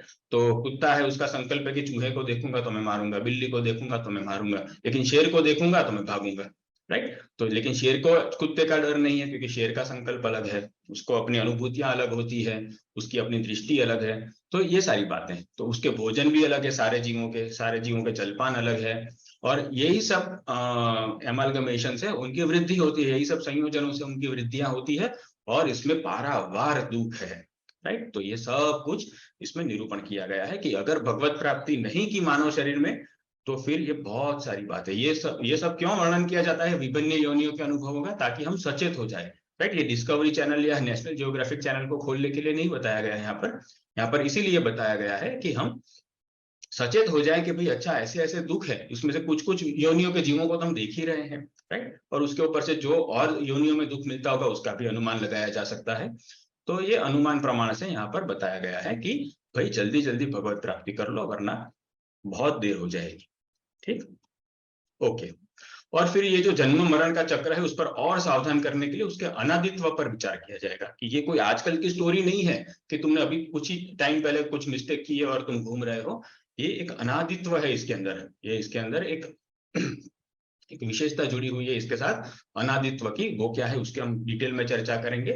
तो 4 प्रकार का नित्यत्व होता है और बहुत सारी बातें होती है जो हमने भगवत गीता के सत्रों में जिस पर चर्चा की थी दूसरे अध्याय में, उसी के इर्द गिर्द इसमें हम चर्चा करेंगे कि जन्म मरण क्यों अनादि है, राइट, और हमारी गलती नहीं है फिर भी क्यों घूम रहे हैं, या अगर अनादि है तो हमारी क्या गलती हुई, ये सारे जो पॉइंट्स है उसकी हम चर्चा करेंगे। ठीक है, तो ये जन्म मरण का चक्र क्यों हमारे ऊपर है, कुछ जीवों पर नहीं है, ऐसा ये सब क्यों हो रहा है या क्यों हुआ है, उस पर विचार किया जाएगा। जो हुआ है सो हुआ है, अब उसमें से बाहर कैसे आना है उस पर भी विचार किया जाएगा। ठीक, ओके। तो ये सारे विचार क्यों उपनिषदों में आते हैं, ताकि जो भीतर ही भीतर हमारे अंदर भगवान के प्रति विरोध होता है, रिबेल होता है ना, जिसके कारण हमारी साधना के धुएं निकलते हैं साधना में, वो धीरे धीरे आगे बढ़ती है। तो ये इंटरनल भगवान के प्रति हमें क्रोध होता है, चाहे रूप ध्यान में 2 घंटे गोपी बनकर बैठ जाएं, लेकिन जो उससे भी इनर कोर जो है हमारी, उसमें हम परम नास्तिक होते हैं, इसीलिए हम तुरंत ही वो हमने जो रूप ध्यान किया उसका तुरंत फल नहीं मिलता है, राइट। अगर हम उतने ही अच्छी गोपी होते हैं तो 1 घंटे के बाद सीधा गोलोक में ही ऊपर उठते, शरीर तो यहीं धरा रह जाता है ना, लेकिन ऐसा नहीं होता है, क्योंकि वो जो गोपी वाला है वो तो बस ऐसे ही नाटक है, नौटंकी है, वो साधना करके हमें ईगो को मिटाना है, इसलिए ये सब हमें नाटक करने के लिए महापुरुष लोग कहते हैं कि ऐसे ऐसे ऐसे ऐसे करो तो स्वरूप का स्मरण होगा जो तुम विस्मृति कर लिए हो, राइट। लेकिन उसके भीतर एक अंडरलाइंग रियलिटी हमारे अस्तित्व की, स्वरूप की ये होती है कि हम भीतर ही भीतर भगवान से विरोध किए हुए होते हैं। इसलिए उपनिषदों को तो ये तो भगवान की ही वाणी है, भगवान की ही शक्तियां हैं, इन्हें पता होता है कि कैसे कैसे नास्तिकता या कैसे कैसे विचार या कैसे कैसे विरोध, रिबेल हम हमारे अंदर पाले हुए हैं और उसको कैसे दूर किया जाता है, इसलिए जानबूझकर इस प्रकार विचार किया जाता है। वरना सोचो भगवान की ही शक्तियां ऐसा विचार करेगी कि भाई ये संसार किसके तो कारण चल रहा है, इसका क्या प्रमुख कारण है, भगवान की ही शक्तियां कभी ऐसा प्रश्न करेगी? ऐसा प्रश्न वो नहीं करेगी, लेकिन करती है तो वो हमारे लिए करती है, राइट, ताकि हमारे भीतर जो ये जो जिज्ञासा है, क्यूरियोसिटी है कि भाई हम संसार को देखते हैं, टेलीस्कोप वगैरह से देखते हैं, पृथ्वी पर से भी देखते हैं, और टेलीस्कोप को पृथ्वी के बाहर ले जाते हैं तो और ही कुछ अलग नजारा देखने को मिलता है, तो फिर हम और अचंभित हो जाते हैं कि इतने बड़े संसार का एक भगवान रचयिता, और वो भी श्री कृष्ण, वो तो गोपियों के पीछे घूमता था, ये कैसे इसने इतने बड़े बड़े ब्लैक होल बना लिए होंगे, राइट। तो ये सब भीतर ही भीतर एक सटल कैलकुलेशंस होने लगती है, और हम जितना अधिक एक्सप्लोर करते हैं उतना भीतर से नास्तिक होते चले जाते हैं, अगर हम सारी चीजों को भगवान के साथ जोड़ते नहीं है तो, राइट। तो ये मेन स्ट्रीम साइंस में ये खतरा रहता है। तो ये सारी चीजें न हो, इसलिए हमें हमारे ही आंतरिक नास्तिकता को, या हमारे ही आंतरिक डाउट को, या अज्ञान को, कहो कि अज्ञान को, राइट, मोह अज्ञान को, ये वेद ऋचाएं भगवान की शक्तियां उलट उलट कर बाहर निकालती है, और फिर कहती है कि देखो तुम्हारे अंदर ये जो अज्ञान है उसका ये समाधान है, ये उसका ज्ञान है, राइट। तो इस प्रकार से उपनिषदों का स्ट्रक्चर है, वेदों का स्ट्रक्चर है, पुराणों का स्ट्रक्चर है, महापुरुषों की वाणी का स्ट्रक्चर है। ठीक, अब लास्ट में 6ठा अध्याय आएगा, उसकी विषय वस्तु बहुत रोचक है, जिसमें हम पाएंगे कि ध्यान में सविशेष ब्रह्म के गुणों का चिंतन करने का वेद आदेश, वेद हमें आदेश देंगे कि जब भी आप ध्यान करते हो तो सविशेष ब्रह्म जो है उसकी विशेषताओं का, उसके रूप का ध्यान करते हुए उसके गुणों का भी चिंतन करना है, राइट। देखो ये रूप ध्यान ही हुआ ना, तो ये वेदादेश है, वहां पर कैसे है क्या है वो सब देखेंगे डिटेल में। फिर कर्मयोग पर भी विचार किया गया है कि भगवद अर्पण रूप जो कर्मयोग है उसके अनुष्ठान से कर्म बंधन नाश होने का आध्यात्मिक विज्ञान, कि भाई कर्मयोग करते हुए तो संसार में ही कर्म करते हैं, सांसारिक कारणों से ही कार्य करते हैं, तो फिर संसार का भी जो कारण है वो कैसे प्राप्त हो सकता है, क्योंकि हम तो संसार के कार्य में रत होते हैं, और वो भी सांसारिक कारणों के आधार पर, तो संसार का जो कारण है वो कहाँ से मिलेगा। तो इस पर, इसके आध्यात्मिक विज्ञान पर चर्चा होगी, बहुत डिटेल में तात्विक निरूपण होने वाला है। फिर परात्पर पर ब्रह्म में विद्यमान स्वाभाविक की जो शक्तियां हैं वो ज्ञान, बल और क्रिया के रूप में प्रकट होती हैं, उस पर विचार किया जाएगा। तो यहाँ पर सशक्तिक ब्रह्म का निरूपण किया जाएगा कि ब्रह्म वास्तव में स्वाभाविक रूप से सशक्तिक ब्रह्म है, वो निशक्तिक ब्रह्म नहीं है, राइट। जैसे कि शंकराचार्य जी ने कहा था, वो निशक्तिक नहीं है। फिर एक बहुत एटॉमिक चीज यहाँ पर आएगी कि निर्गुण निर्विशेष ब्रह्म का स्वरूप सगुण सविशेष पर ब्रह्म का ही विशेषण होने का प्रतिपादन, राइट। इसमें कहा जाएगा कि ये जो निर्गुण निर्विशेष ब्रह्म जो है वो, उसका जो स्वरूप है ये तो सगुण सविशेष पर ब्रह्म का विशेषण है, और जो विशेष्य है, जिसका विशेषण है, वो प्रमुख विशेष्य जो है वो तो सगुण सविशेष साकार ब्रह्म ही है, राइट। तो इसकी यहाँ पर चर्चा होगी। और फिर लास्ट में एक बहुत सुंदर बात होगी जिसमें आएगा कि परमेश्वर की कृपा के बिना संसार समुद्र पार न हो पाने का दृढ़ निरूपण, राइट, कि भगवान की कृपा के बिना हम संसार को ओवरकम नहीं ही कर सकते। तो इस प्रकार से ये आप देख सकते हैं कि कितने सारे विषय है इसमें, मिनिमम 4 या 5 महीने हमारे निकल जाएंगे। तो आप लोगों ने देखा होगा कि ये कितने सारे टॉपिक्स को कवर करता है, ऑलमोस्ट सब कुछ ही इसके अंदर आ जाता है। और इसमें भी फिर वो सब टॉपिक निकलता है, उसका भी सब टॉपिक निकलता है, फिर कहीं कहीं शब्द विशेष आ जाता है। तो ऐसे करते करते बहुत कुछ कवर होने वाला है। तो जो लोग अभी अभी जुड़े हैं वो निराश नहीं होंगे। ये उपनिषद भले ही अंतिम है, लेकिन इसमें इतना कुछ कवर हो जाएगा कि आपको कुछ खास पछतावा नहीं होगा। लेकिन फिर भी प्रत्येक उपनिषद की अपनी एक विशेषता तो होती ही है। तो इस उपनिषद की प्रमुख विशेषता हम देख सकते हैं कि ये सगुण साकार परब्रह्म का प्रतिपादन करने वाला उपनिषद है। ठीक, ओके। और ये खुल्लम खुल्ला प्रतिपादन कर रहा है, कोई सांकेतिक या लक्षणात्मक रूप से नहीं, एकदम प्रत्यक्ष रूप से। ठीक, ओके। अब थोड़ी अनाउंसमेंट देख लेते हैं, फिर आज का थोड़ा सा उद्घाटन करेंगे उपनिषद का, फिर इसको क्लोज करेंगे।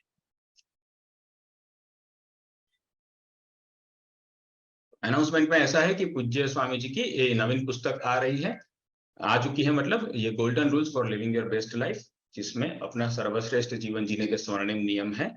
और जो हमने प्रमाद जो हमारे क्रियामान ऊर्जा का पिटारा बंद करके रखा है, हम अपने ही फेवर में काम नहीं कर रहे हैं, तो ये मूर्खता को खत्म करने के लिए बहुत सुंदर पुस्तक है।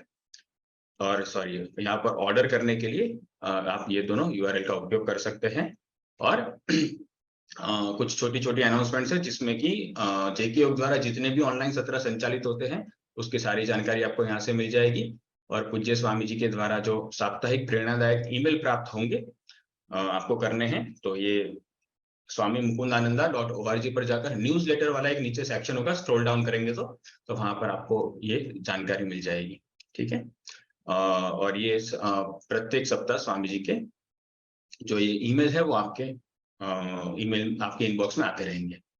और सत्र के उपलक्ष्य में कोई सुझाव देना है या कोई फीडबैक देनी है तो आप ये फीडबैक फॉर्म का उपयोग कर सकते हैं, इसे बुकमार्क कर लीजिए, ये 24/7 ओपन होता है। और कोई प्रश्न जो आप सार्वजनिक रूप से नहीं पूछना चाहते वो आप इसमें पूछ सकते हैं।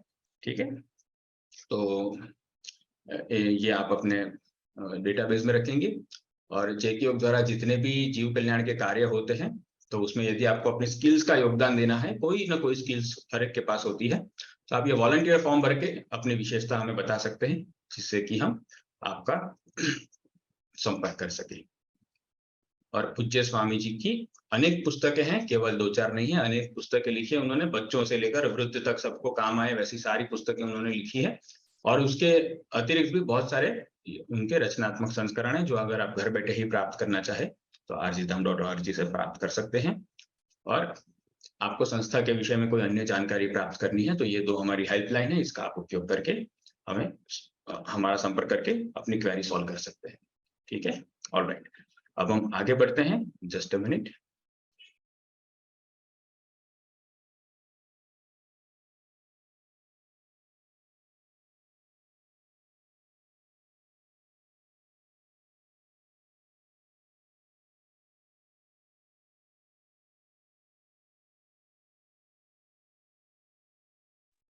ठीक है,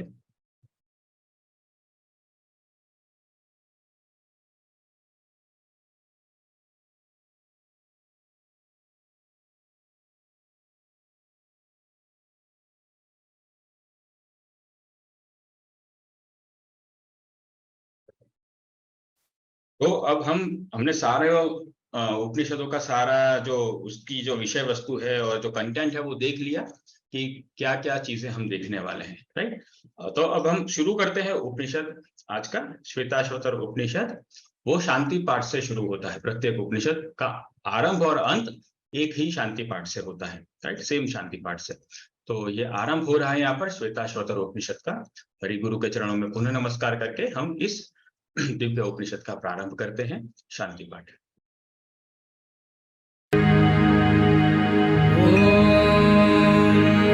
सहना भवतु सहनौ भुनक्तु सह वीर्यं करवावहै तेजस्विनावधीतमस्तु अधीतमस्तु मा विद्विषावहै।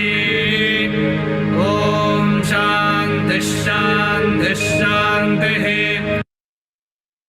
सब लोगों को पता है, हम लोगों को स्कूल टाइम से ये मंत्र सिखाया जाता है। इसका अनुवाद देख लेते हैं। हे सच्चिदानंद परमात्मा, आप हम दोनों गुरु शिष्य की साथ साथ रक्षा करें, हम दोनों का साथ साथ पालन करें, हम दोनों साथ साथ ही आपको प्राप्त करने की शक्ति अर्जित करें, हम दोनों की धारण की हुई विद्याएं सिद्ध होकर अपना तेजस्वी स्वरूप प्राप्त करें, हम दोनों कभी भी परस्पर द्वेष न करें, सभी प्राणियों के तीनों शरीरों के ताप शांत हो शांत हो शांत हो। तो यहाँ पर कहते हैं कि प्रार्थना करते हैं, ये बहुत इंपॉर्टेंट प्रार्थना है शिष्य के पॉइंट ऑफ व्यू से। गुरु तो क्या, खैर वो तो भगवत प्राप्त होते हैं, वो तो हंसते हैं जब हम ऐसी प्रार्थना करते हैं तो, लेकिन शिष्य के पॉइंट ऑफ व्यू से उसके भाव बनाने हेतु तो ये बहुत ही एटॉमिक प्रार्थना है। तो वो कहते हैं कि भगवान से कहते हैं कि हम दोनों की, गुरु शिष्य की हम साथ साथ रक्षा करो। अर्थात आप, मेरे गुरु जो है वो तो आपके डायरेक्ट सेवक हैं, लेकिन मेरे पर भी अनुग्रह करना, क्योंकि मैं आपके सेवक का डायरेक्ट सेवक हूँ, राइट। इसलिए वो कहते हैं मेरी साथ साथ रक्षा करना, कहीं ऐसा ना हो कि आप केवल अपने सेवक की रक्षा करें, याद रखना मैं आपके सेवक का भी सेवक हूँ, ठीक। फिर कहते हैं कि हमारा पालन करें, हमें प्यार से रखें आपके ये संसार में, ठीक है। तो सहनो भुनक्तु, हमें हमारा पालन जो करना है, जो हमारे लिए एक अनुकूल सोर्स ऑफ सप्लाई के रूप में, फेवरेबल सोर्स ऑफ सप्लाई के रूप में आप हमारे साथ बढ़ते, राइट, ताकि हमें डेली बेसिस की जो सामग्रियां हैं उसको प्राप्त करने में संघर्ष न करना पड़े, आप ही फेवरेबल सोर्स ऑफ सप्लाई बन जाइए। सहनो भुनक्तु। फिर कहते हैं कि सह वीर्यम करवा भई, ठीक। फिर कहते हैं कि हम दोनों साथ साथ ही आपको प्राप्त करने की शक्ति अर्जित करें। वीर्यम माने भगवत प्राप्ति के लिए शक्तियां चाहिए ना, कितनी सारी शक्तियां चाहिए उसके लिए, तो वो जो सारी शक्तियां हैं वो प्रमुखतः तो ज्ञान शक्ति और भाव शक्ति चाहिए, लेकिन ये दोनों शक्तियों को उद्दीप्त करने के लिए बहुत सारे मानसिक शक्तियां चाहिए, बहुत सारी शारीरिक शक्तियां चाहिए। तो ये सब कुछ है परब्रह्म हम साथ साथ ही अर्जित करें, अर्थात कभी भी गुरु से वियोग ना हो, ठीक, ये सारी शक्तियों को अर्जित करने में। फिर कहते हैं कि हम दोनों की धारण की हुई विद्याएं सिद्ध होकर अपना तेजस्वी स्वरूप धारण प्राप्त करें। तो यहाँ पर जो कहा तेजस्वी नव अधितमस्तु, राइट। तो अधितम माने जो धारण किया हुआ है उसे अधितम कहते हैं। तो नव माने हम दोनों का, तो हम दोनों ने, हम अब गुरु शिष्य क्या धारण करते हैं, वो विद्याएं ही धारण करते हैं, और वो विद्याएं परम तेजस्वी रूप धारण कर लेती है, और वो तेजस्वी रूप जो विद्याओं का उन्होंने धारण किया है वो महापुरुष की अंग कांति में भी दिखता है, राइट। तो उनके अंग भी तेजस्वी होने लगते हैं। तो वो कहते हैं यहाँ पर कि हमारी जो ये अधितम है, हमारा, हमने जो ये विद्याएं धारण की है वो अपनी पराकाष्ठा पर सिद्ध हो जाए और वो तेजस्वी हो जाए, राइट। तो वो तेजस्वी स्वरूप धारण करें, अर्थात हम दोनों ही महापुरुष बन जाए। ऐसा ना हो कि गुरु महापुरुष रहे और मैं ऐसा का वैसा नीरा कोरा रह जाऊं, मैं भी महापुरुष बनना चाहता हूँ। फिर कहते हैं कि माँ विद्विषावहि, सबसे बड़ी प्रार्थना तो यही है कि माँ विद्विषावहि, मेरा गुरु के प्रति कभी भी द्वेष ना हो, पारस्परिक द्वेष ना हो, राइट। क्योंकि हर कोई तो याज्ञवल्क्य और वैशंपायन की तरह पहुंचे हुए समर्थ नहीं होते ना। तो अधिकांश गुरु शिष्य का झगड़ा जो होता है, पहले के समय में जो होता था वो तो अधिकांश शिष्य गड़बड़ होने के कारण होता था, और कलयुग में हर कोई गुरु बन जाता है, तो और फिर कुछ एक लेवल के विद्यार्थी से ऊपर के विद्यार्थी को वो सहन नहीं कर पाता है, तो फिर उनका झगड़ा हो जाता है और तमाम प्रकार की बातें होती है, राइट। तो यहाँ पर कहते हैं कि अगर मेरा गुरु महापुरुष है तो हे भगवान मुझे ही सद्बुद्धि देना कि मैं इनके साथ कभी झगड़ा ना करूं, राइट। मैं प्रतिपल उनको अनुकूल ही रहूं, कभी भी मन में भी उनके प्रति द्वेषात्मक विचार न आए, राइट। और फिर ये एक जनरलाइज्ड प्रेयर होती ही है हमारे उपनिषदों की कि सभी प्राणियों के तीनों शरीरों के ताप शांत हो शांत हो शांत हो। तो ये शांति उद्गार तो होते ही है हर एक प्रार्थना में, और ये होने भी चाहिए, राइट। इस यहाँ पर प्रार्थना भी समापन को प्राप्त होती है जब हम शांति उद्गार करते हैं तब, और एक बहुत सुंदर वेव्स या कहोगे वाइब्रेंसी क्रिएट होती है हमारे आसपास, ताकि जो हमारे कांटेक्ट में है वो भी शांत हो जाते हैं और हम भी शांत रहते हैं, हमारा मन उद्विग्न नहीं रहता और हमें बार बार हमारे पथ से डिस्ट्रैक्ट नहीं करता। इसलिए केवल हमारी ही नहीं, प्रत्येक जीवों की शांति हमें मांगनी चाहिए, क्योंकि हर एक प्रत्येक जीव अगर शांत रहेंगे तो ऑटोमेटिकली कलेक्टिव पीस जो है वो बढ़ेगी और फिर हमारा ही संघर्ष उसमें कम होने वाला है, राइट। रिजल्टेंट इफेक्ट हम पर ही आने वाली है कि हमारा ही जो संघर्ष है, फ्रिक्शन है, वो कम हो जाएगा अगर सभी जीवों को शांत करने की हमने प्रार्थना की। ठीक, वेरी गुड। ठीक है, तो फिर अब यहाँ से ये शांति पाठ से हम इस प्रकार की गुरु भक्ति की सीख लेकर अब आगे बढ़ते हैं श्वेताश्वतर उपनिषद के पहले अध्याय के पहले मंत्र की ओर जाते हैं। ठीक है, तो शुरू करते हैं। आज का अंतिम मंत्र है ये श्वेताश्वतर उपनिषद अध्याय 1 मंत्र 1। इसके बाद एक है ये सेकंड लास्ट। ॐ ब्रह्मवादिनो वदन्ति किं कारणं ब्रह्म कुतस्म जाता जीवामकेन क्व च सम्प्रतिष्ठाः अधिष्ठिताः केन सुखेतरेषु वर्तामहे ब्रह्मविदो व्यवस्थाम्। बहुत सुंदर प्रश्न है, इसमें अनुवाद देख लेते हैं। ब्रह्म को ही अंतिम सत्ता के रूप में दृढ़ता से स्वीकार करने वाले ब्रह्मवादी ऋषिगण परस्पर विचार विमर्श करते हैं। हे वेदों के मार्मिक रहस्यों को जानने वाले महर्षियों, आप सभी को क्या लगता है इस जगत का मुख्य कारण कहे जाने वाले उस ब्रह्म का क्या स्वरूप है? वह कौन है? सभी जीव एवं उनको धारण करने वाला यह संसार कहां से निकले हैं? किस अंतःस्थित शक्ति से यह चलायमान है? किसमें यह नानाविध योनियों के जीवों की एवं असंख्य गुणों वाले इस जगत की संप्रतिष्ठा है? वह ऐसी कौन सी यह बलवती व्यवस्था है जिसके अधीन होकर सभी जीवों को अनिवार्य रूप से सुखों में एवं दुखों में वर्तमान होना पड़ता है? राइट। अब यहाँ पर कितनी फंडामेंटल इंक्वायरी की गई है ना, क्यूरियोसिटी या इंक्वायरी, कि जो सीधा सीधा हमारे अस्तित्व पर ही लागू होती है ना। तो ये बहुत जानना बहुत जरूरी है। अगर ये कुछ जाना नहीं है हमने और चाहे कितनी ही सफलताएं भौतिक प्राप्त कर ली, तो फिर हमें और पशु के ज्ञान में क्या ही अंतर रह गया, राइट।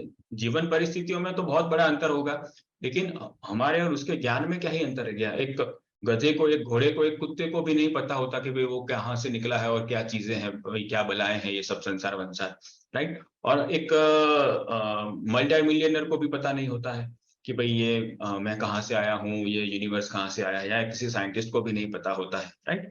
तो फिर अगर हम संसार में के भोगों में ही लगे रहें और भोगों को ही बढ़ाना यही सफलता मान ली हमने, तो फिर ज्ञान में तो कोई अंतर नहीं हुआ ना, राइट। हमारी जानकारी में अंतर हुआ कि भाई हमें बहुत सारी चीजें पता है कि भाई ये कैसे काम करता है, वो कैसे काम करता है इत्यादि, जानकारी में फर्क पड़ा है। इंफॉर्मेशन है हमारे पास अधिक, लेकिन नॉलेज अधिक नहीं है, केवल इंफॉर्मेशन है।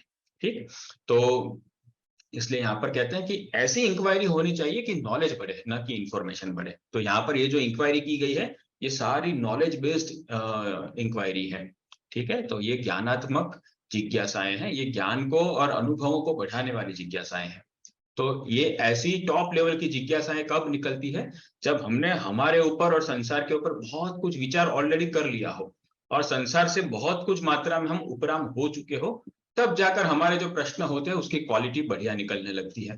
तब तक तो प्रश्न भी बस वैसे ही नॉर्मल से होते हैं और बस जो ऑर्डिनरी पर्सन संसारी पूछते हैं उससे कुछ ठीक ठीक रूप से अच्छे होते हैं हमारे प्रश्न, ज्यादा कुछ अच्छे नहीं होते। लेकिन ये लेवल के क्वेश्चन कब आते हैं हमारे माइंड में और इसको जानने की इच्छा कब होती है? जब हम ब्रह्मवादी हो जाते हैं। यहाँ पर कहा ना ब्रह्मवादिनो वदन्ति, तो ब्रह्मवादी कौन होते हैं? कि जो ब्रह्म को ही अंतिम सत्ता के रूप में दृढ़ता से स्वीकार करें कि भाई मुझे इतना तो पता चल गया है कि भाई ये शरीर वरीर में कुछ नहीं रखा है, ये संसार के किसी भी हैप्पीनेस में कुछ नहीं रखा है, कुछ एक ऐसा परात्पर है जो सबके साथ कनेक्टेड है, मेरे साथ भी कनेक्टेड है, और मेरा फंडामेंटल टास्क यही होना चाहिए कि वो कनेक्शन को मैं अलाइव करूं, उसको जीवंत करूं। यही मेरा फंडामेंटल टास्क होना चाहिए। इसी को संबंध अभिधेय प्रयोजन की जागृति कहते हैं कि भगवान के साथ जो कनेक्शन है वो जागृत हो जाए। ठीक, तो यहाँ पर ऐसे ब्रह्मवादी जब हम हो जाएंगे तब ऐसी ऐसी टॉप लेवल की जिज्ञासाएं निकलती है, राइट। तो खैर यहाँ पर तो ये सारे ब्रह्मवादी जो है वो सब महापुरुष ही है। जैसे हमने ये प्रश्नोपनिषद में देखा था ना, 6 महापुरुष थे, वो आपस में एक प्रश्न कर रहे थे और फिर उसका उत्तर प्राप्त कर रहे थे इस प्रकार से। ठीक, तो यहाँ पर ये सारे महापुरुष ही अंदर अंदर बातें करते हैं। जैसे कोई होते हैं ना, ये बड़े बड़े बिलियनर लोग होते हैं, तो वो कभी कोई एक कॉमन पार्टी में मिलते हैं, तो वो बस एक दूसरे को भले ही वो उस सब्जेक्ट में एक्सपर्ट होते हैं, जैसे पैसा कमाना, मनी बनाना, मनी मेकिंग में वो बहुत ही एक्सपर्ट होते हैं, लेकिन फिर भी वो पूछते हैं और बताओ क्या हालचाल है। वो इलॉन मस्क पूछेगा स्टीव जो ये अपने बिल गेट्स से, ये और बताओ क्या हाल है। बिल गेट्स पूछेगा रतन टाटा साहब से कि बताओ आप कैसा चल रहा है, मार्केट क्या चल रहा है, राइट। अब सबको पता है मार्केट कैसा चल रहा है, क्या चीजें हैं, लेकिन फिर भी एक दूसरे का वो ओपिनियन लेते हैं। तो यहाँ पर भी ऐसी ही बातें हैं कि सबको पता है कि भाई ये संसार कहाँ से निकला है, जीव कहाँ से निकले हैं, ये असंख्य गुणों वाले संसार की किसमें प्रतिष्ठा है, ये कौन सी व्यवस्था है जिसके अधीन होकर हम सुख दुख भोगते हैं, ये सभी को पता है, ये सारे ब्रह्मवादियों को। लेकिन फिर भी वो जस्ट एक दूसरे को पूछते हैं। इससे वो ज्ञान का जो रस होता है वो उसमें वृद्धि होती है और वो विस्तारित होता है, और नए नए नए नए बहुत ही विलक्षण तरंगे उत्पन्न होती है उसके अंदर, और फिर उसका लाभ बाकी के जीवों को होता है, राइट। तो ये भी एक प्रकार से एक दैवी घटना है ये सब कुछ होना भी। लेकिन यहाँ पर वो बड़े बड़े जो महापुरुष हैं वो आपस में चर्चा कर रहे हैं। ये सभी महापुरुष है, ये कोई अज्ञानी नहीं है, महापुरुष लोग ही चर्चा कर रहे हैं और कह रहे हैं कि ये सारे फंडामेंटल क्वेश्चंस पूछ रहे हैं जो सीधा सीधा हमारे अस्तित्व पर ही लागू होते हैं, हमारे जीवन पर ही लागू होते हैं, राइट। ठीक है, अगर इसके एक क्वेश्चन का जो आंसर है वही हमने हमारे जीवन में स्थिर कर लिया तो हमारा पूरा जीवन परिवर्तित हो जाएगा, हमारे डे टू डे थिंकिंग बदल जाएगी, हमारी डे टू डे एक्टिविटीज बदल जाएगी, राइट। तो ये सारी कुछ चीजें होगी उसके कारण। तो इतने ये हमारे कोर एक्सिस्टेंस से जुड़े हुए हैं। ठीक, कैसे जुड़े हुए हैं वो सब भी हम आगे इसी उपनिषद में देखेंगे। तो अब ये जो विचार विमर्श हुआ, ये जो जिज्ञासाएं हुई ब्रह्मवादियों के अंदर अंदर, तो फिर एक के बाद एक ब्रह्मवादी ने विमर्श करना शुरू कर दिया और अपने अपने निष्कर्ष बताने लगे, राइट। तो उसके विषय में आगे का ये श्लोक है, मंत्र है, ये आज का लास्ट मंत्र है। सॉरी, यहाँ पर मंत्र 2 होना चाहिए। तो श्वेताश्वतर उपनिषद अध्याय 1 मंत्र 2। कालस्वभावो नियतिर्यदृच्छा भूतानि योनिः पुरुष इति चिन्त्या संयोग एषान्नत्वात्मभावादात्माप्यनेशः सुखदुःख हेतोः। राइट, तो अब अनुवाद देख लेते हैं। ब्रह्मवादी ऋषिगण अधिक विचार विमर्श करते हुए कहते हैं, क्या यह काल, स्वभाव, नियति, यदृच्छा, अज्ञात तत्व की रुचिकर इच्छा, आकस्मिकता, पंच महाभौतिक प्रपंच अथवा या एवं जीवात्माएं कारण हो सकते हैं? हमें इस पर विचार करना चाहिए। ब्रह्मवादी ऋषिगण इस पर विचार कर अपना निष्कर्ष सुनाते हुए कहते हैं, यह काल आदि का समुदाय तो जगत का उत्पत्ति कारण नहीं हो सकता, क्योंकि यह तो जगत के कार्य के रूप में वर्तमान है तथा इनमें आत्मा भाव ही नहीं है, तो यह जगत से स्वतंत्र ही कहां सिद्ध हुए। आत्मभाव अभिव्यक्त करने वाले जीवात्मा भी इसकी उत्पत्ति का कारण नहीं हो सकते, क्योंकि वे सभी इसी संसार की सुख दुख हेतु रूपा प्रारब्ध व्यवस्था के अधीन है, स्वतंत्र नहीं, राइट। तो यहाँ पर ये देखो, उन्होंने विचार विमर्श भी किया और तुरंत निष्कर्ष पर भी आ गए, राइट। हमारी तरह बिलियंस ऑफ डॉलर्स खर्च करके रिसर्च नहीं करते, तुरंत निष्कर्ष पर आ गए। इतना जागृत विवेक और इतना जागृत उनका भाव रहता है, राइट। तो खैर, अब ये तो महापुरुष ही है, लेकिन तात्पर्य ये है कि इस प्रकार से इंक्वायरी और इस प्रकार से एक्सप्लोरेशन और रिसर्च होने चाहिए, राइट, जिसमें कम से कम ये प्राकृतिक रिसोर्सेज खर्च हो और अधिक से अधिक उसमें ज्ञान निकले।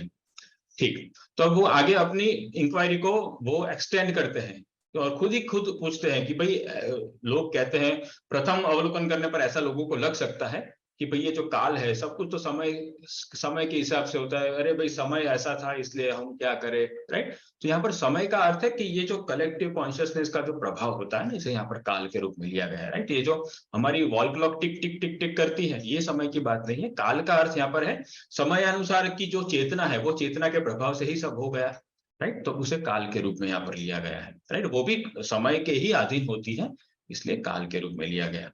ओके, तो ये जैसे युग बदलते हैं ना, काल बदलता है वैसे युग बदलते हैं, जैसे चेतनाओं का प्रभाव बदलता है वैसे वैसे युग बदलते चले जाते हैं। ठीक, तो जैसे सतयुग होता है तो उसमें एक विशेष काल होता है, त्रेता में और अलग प्रकार का काल होता है, द्वापर में अलग प्रकार का काल होता है, और कलयुग में अलग प्रकार का काल होता है, स्वर्ग में अलग प्रकार का काल होता है, ब्रह्मलोक में अलग प्रकार का काल होता है, राइट। तो ये काल होना मतलब समय अलग है, समय अलग है मतलब पर्यावरण अलग है, और वहाँ की जो गिवन टाइम में जो कलेक्टिव कॉन्शियसनेस है उसका संसार पर जो प्रभाव है उसी को काल के रूप में यहाँ पर लिया गया है, राइट। तो ये कहा कि क्या काल है इसका कारण, ओके। और फिर कहते हैं कि अगर काल है, या कहो कि स्वभाव है, कि भाई जैसा जिसका स्वभाव है, जड़ पदार्थ का अपना स्वभाव है, और चेतन पदार्थों में भी सारे जीवों का 84 लाख योनियों का अपना अपना स्वभाव है, सब लोग अपने स्वभाव से बरत रहे हैं, उसमें ज्यादा चिंता करने वाली बात ही क्या है।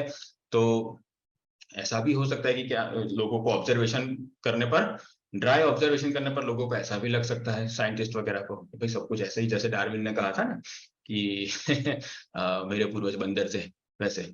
तो ऐसा भी कभी होता है। फिर कभी या फिर कहते हैं कि क्या उससे भी कोई आगे सोच ले, नियति तक सोच ले, जैसे ये अभी के जो मॉडर्न फिजिसिस्ट है वो सब लोग सोचते हैं ना, वो string theory, unified field theory, ये सब जो वो सोचते हैं, ये सब नियति के ऊपर चर्चा करते हैं, उनको पता नहीं है लेकिन मोर और लेस वो नियति पर ही चर्चा कर रहे हैं, जिसके अंतर्गत वो गॉड पार्टिकल को भी ले रहे हैं।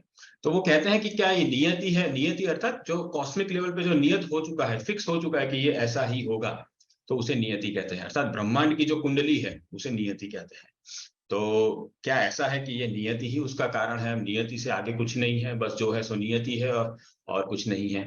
फिर कहते हैं कि क्या यदृच्छा है, यदृच्छा माने यद और रिच्छा, रिच्छा का अर्थ होता है कि रुचि कर इच्छा, और यद माने वो जो कोई अज्ञात तत्व है वो, उसे यद कहा है, राइट। तो यदृच्छा अर्थात वो जो कोई अज्ञात तत्व है जिसके विषय में ही हम अभी चर्चा कर रहे हैं, तो उसकी वो अपनी बस अपनी मौज आ गई तो ये हो गया, आकस्मिक रूप से हो गया, राइट।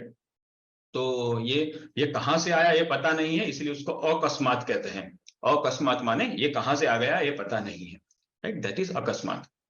तो कहते हैं कि ये आकस्मिकता है, या ये अज्ञात तत्व की कोई रुचिकर इच्छा है, उसकी मौज है इसलिए ऐसा हो रहा है, क्या ऐसा कुछ है, यदृच्छा जिसे कहते हैं, ऐसा कुछ है। फिर कहते हैं कि फिर ये पांच महाभौतिक प्रपंच है, राइट। ये जो प्रपंच कहते हैं ना, वास्तव में प्रपंच तो ब्रह्मांड में हो रहा है। प्रपंच माने क्या, जो पंच महाभूत का जो प्र माने प्रो लेवल का जो सोफिस्टिकेशन और आर्टिकुलेशन है, ये पंच महाभूत एक दूसरे में जो प्रो लेवल से बुने हुए हैं, उसी को प्रपंचता कहते हैं, राइट। कि ये प्रपंच हो रहा है। प्रपंच को हम नेगेटिव सेंस में लेते हैं, लेकिन प्रपंच का ये एक न्यूट्रल अर्थ भी है कि वो तो संसार का एक भाग है, अर्थात पांच भौतिक तत्वों का जो बहुत ही बुद्धि और ज्ञान से युक्त जो मिलन हो रहा है और उनका जो फंक्शनिंग हो रहा है, उसे प्रपंच कहते हैं। प्रपंच पांच तत्व प्रो लेवल से या प्ररूप से जुड़े हुए हैं एक दूसरे से, राइट, सोफिस्टिकेटेड वे में, एक्सट्रीमली सोफिस्टिकेटेड वे में, ठीक है, जिसे ब्रह्मा जी भी ठीक ठीक रूप से नहीं समझ सकते। वो केवल उसको यूटिलाइज, ज्ञान भगवान के दिए ज्ञान को अप्लाई करते हैं, वो उस ज्ञान के भी मूल कारण में उतने नहीं जा सकते, राइट, जितने की महाविष्णु वगैरह को पता होती है, ठीक, ओके। तो वो कहते हैं कि पंच महाभौतिक प्रपंच क्या इसका कारण है, और या कहो कि अथवा या एवं, या तो काल स्वभाव नियति अलग अलग रूप से, स्वतंत्र रूप से इसका कारण है, या इन सबका जो मिलन होता है, इन सबका जो योग हो जाता है, उनका कारण ये कारण है, या फिर ये सब ये जो जीवात्माएं हैं जिनमें तमाम प्रकार के संकल्प दिखते हैं, इच्छाएं दिखती हैं, तो क्या ये जीवात्माओं का जो सामूहिक ज्ञान है ये उसका कारण है, क्या हो सकता है, इस पर हमें विचार करना चाहिए, ताकि इन्हीं के इर्द गिर्द सारे लोगों के आंसर होते हैं। नास्तिक लोगों के जो प्रश्न होते हैं या नास्तिक लोगों की जो आर्ग्यूमेंट होती है वो भी इन्हीं के आसपास, इसी के इर्द गिर्द होती है, राइट। तो कोई जानबूझकर नास्तिक नहीं बनता है, उसको बस अपने ज्ञान की सीमा को तोड़ने वाला कोई मिला नहीं होता है, इसलिए वो नास्तिक रह गया होता है बेचारा, राइट, वरना ऐसा कुछ होता नहीं है, ठीक। नास्तिक लोग भी बहुत बुद्धिमान होते हैं, ठीक। जैसे आस्तिकता को टिकाए रखने के लिए बुद्धि चाहिए, वैसे नास्तिकता को भी टिकाए रखने के लिए बुद्धि चाहिए, भले ही वो कुबुद्धि हो और वो सुबुद्धि हो, लेकिन बुद्धि चाहिए, ओके, ठीक। तो फिर अब वो ब्रह्मवादियों ने विचार किया कि हाँ बात तो सही है ना, तो अब इस पर विचार किया जाए। तो फिर उन्होंने तुरंत निष्कर्ष भी ले लिया कि देखो उसमें ऐसा है, ये जो काल स्वभाव नियति अदृच्छा ये सब जो तुमने कहा ना, ये जो समुदाय पूरा कहा तुमने, पांच भौतिक प्रपंच, ये समुदाय तो जगत की उत्पत्ति का कारण नहीं हो सकता। क्यों कारण नहीं हो सकता? बड़ा ही सटीक आंसर दिया कि ये तो कार्य के रूप में जगत में दिख रहे हैं, अर्थात जगत तो है लेकिन वो जगत के अंदर ये सब कुछ हो रहा है। कॉस्मोस तो है, लेकिन कॉस्मोस के अंदर ये सारी चीजें हो रही है। तो बट ऑब्वियस है कि अगर थोड़ा सा ही ऑब्जर्वेशन को हम ट्रांसपेरेंट करें तो पता चल सकता है कि ये सब तो घटना घटित हो रही है, ये घटना के कारण नहीं है, राइट। तो दैट मीन्स कि ये जो घटित हो रहा है वो किसी और प्रिंसिपल्स के आधार पर हो रहा है, या किसी और फंडामेंटल नॉलेज के आधार पर, या किसी और फंडामेंटल लॉ के आधार पर हो रहा है जो हम नहीं जानते हैं, राइट। इसलिए उन्होंने कहा कि ये जगत की उत्पत्ति का कारण क्या ही होंगे, ये तो जगत उत्पन्न होने के बाद जगत के कार्य के रूप में है। ओके, जैसे हमारे हाथ पैर इत्यादि जो है वो हमारे जन्म के कारण नहीं है, वो तो हमारा जन्म हुआ, शरीर बना, उसके बाद ये सब चीजें प्रकट हुई, या सब ये हमारे जन्म का प्रभाव है या हमारे जन्म का कार्य है, हमारे जन्म का कारण नहीं है।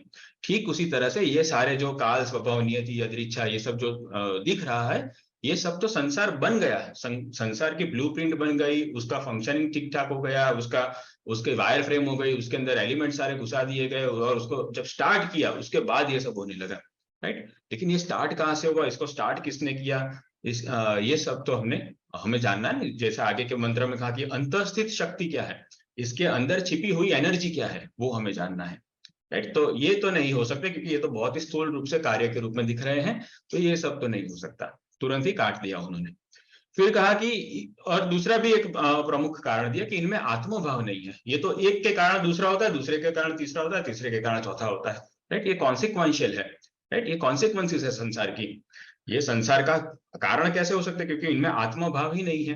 कोई पूछे कि भाई ये कैसे हुआ, तो वो कहेगा कि ये मैंने स्वतंत्र रूप से नहीं किया, ऐसा हुआ था इसलिए ये ऐसा हुआ। जैसे हम मोबाइल को पकड़ के फेंक देते हैं और फिर मोबाइल को झापड़ मारे कि तू क्यों गिर गया, तो मोबाइल अगर कॉन्शियस होता, आत्मभाव होता, तो कहता कि मैं तो जानबूझ के थोड़ी गिरा हूं, वो तो ग्रेविटी के कारण गिर गया था मैं, राइट।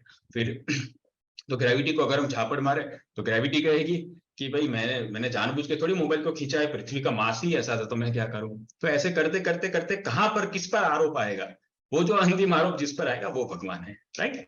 तो ऐसा, तो ये लोग यहाँ पर कहते हैं कि वो अगर आत्मभाव ही नहीं है तो वो स्वतंत्र सत्ता कहाँ हो, जिसमें आत्मभाव है वही तो प्रमुख कारण हो सकता है, वरना तो बाकी सब तो कॉन्सिक्वेंसेस है, कोई कॉज नहीं है, राइट।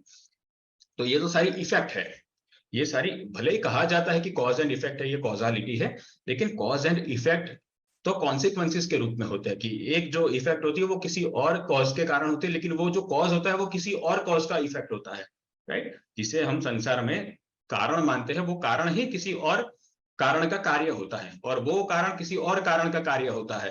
तो ये कार्य कारण रूप जो संसार है वो स्वतंत्र नहीं है, राइट। तो इसको चलाने वाला कोई इससे ऊपर होना चाहिए, कि जिसमें आत्मभाव हो, ये जड़ता, ये अज्ञता ना हो, उसमें आत्मभाव हो, उसमें स्व की परिभाषा या उसमें स्व की व्याख्या होनी चाहिए, उसमें उसके अंदर स्व के अस्तित्व की अनुभूति होनी चाहिए।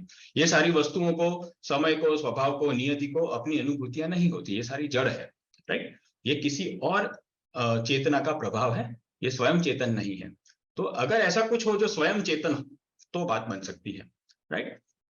तो फिर वो कहते हैं कि अच्छा हाँ, आत्मभाव तो आत्मा में होता है, ये सारे जीवों को पता ही होता है कि वो जी रहे हैं, उनका अस्तित्व है, और वो मृत्यु से भी डरते हैं इसी कारण से, क्योंकि उनको जीना होता है। तो दैट मीन्स कि उनके अंदर आत्मभाव है। तो क्या ये सारे जीव जिनके अंदर आत्मभाव है, क्या इनकी कलेक्टिव कॉन्शियसनेस से ये चल रहा है, ये प्रश्न किया। तो वो कहते हैं कि ये कलेक्टिव कॉन्शियसनेस से क्या ही चलेगा, क्योंकि ये सारे जीव तो खुद ही सुख दुख रूपी प्रारब्ध की व्यवस्था में फंसे हुए हैं, राइट।